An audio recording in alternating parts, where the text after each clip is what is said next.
Distinguished colleagues, participants, ladies and gentlemen, I bring you greetings from the United Nations Environment Programme and especially its Executive Director, Ms. Inga Anderson. I'm very pleased and honored to join you at this opening ceremony of the 6th edition of the Africa Forum of Territorial Managers and Training Institutes targeting local governments, which is taking place over the next 6 days in the lovely city of Agadir in Morocco. Distinguished participants, ladies and gentlemen, going into COP27, two types of facts were clear. The first was a clear agenda on what the world was set to achieve, which, in a few words, was to turn the Glasgow outcome of COP26 into ambitious implementation actions in key areas of adaptation, emission reduction, finance, loss and damage, among others. The second was to reflect and respond to what science is telling us.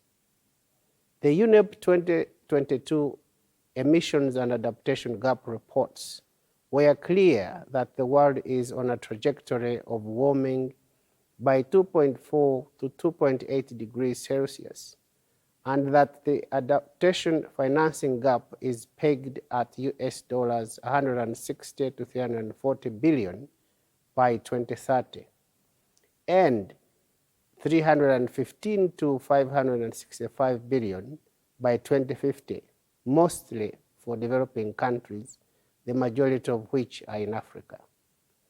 These findings reflect an already dire climate scenario that is worsening globally. For example, the current warming at 1.1 degrees centigrade. For example, the bill of the US dollars 70 billion in climate change-induced losses to Africa in the past years is expected to escalate. COP27 realized beneficial outcomes.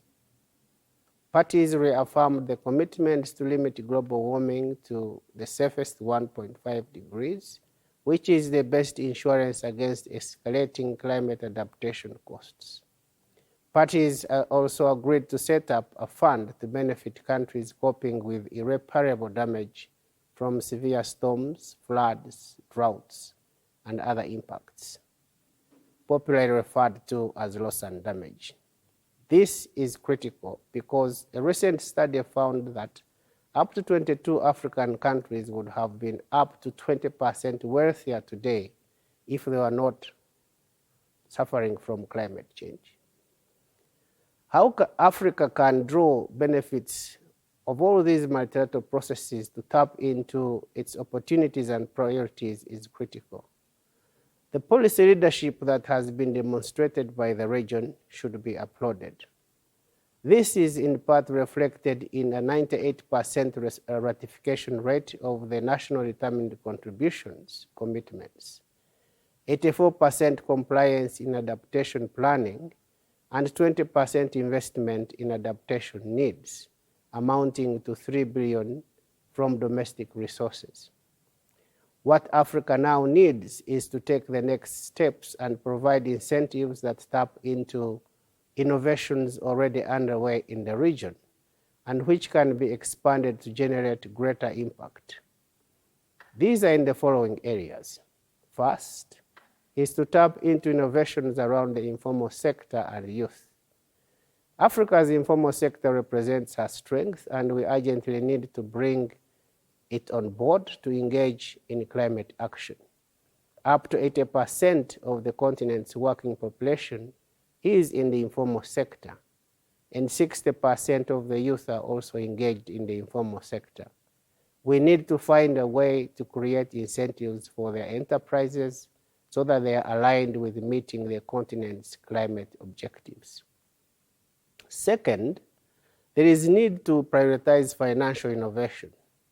While up to 80% of climate finance in Africa is from public resources, the prevailing gap continues to widen.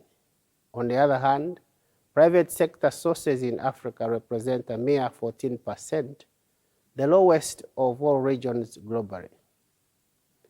Growing the share of private sector finance in climate action is urgently needed.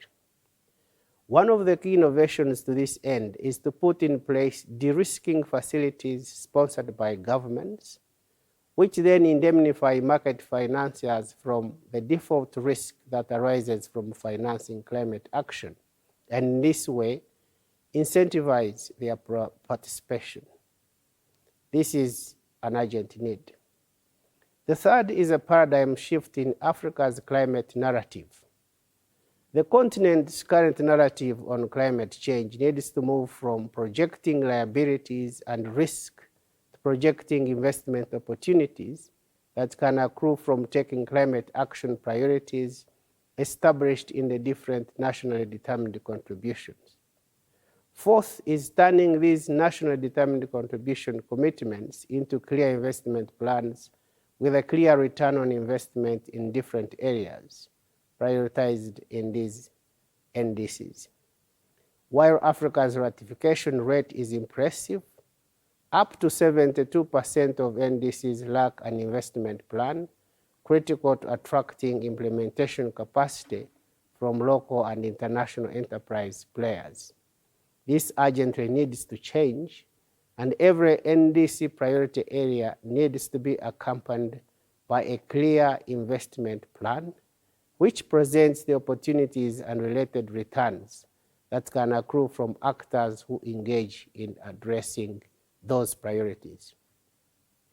Fifth is tapping into the power of data for policy. Already, there are pockets of investment-driven actions that are being implemented successfully. What is urgently needed is to tap into empirical data on key gaps and opportunities that need to be addressed to scale up these successes, and in so doing, create targeted incentives that will need to be applied to expand these successes. Distinguished colleagues, ladies and gentlemen, these are areas that local and regional government leaders can promote to lift much-needed implementation actions at subnational and national levels across Africa. Local governments have a central role to play in enhancing climate action, and this has never been as urgent as it is today. The time to act is now. I wish you all a productive meeting and look forward to receiving its outcomes.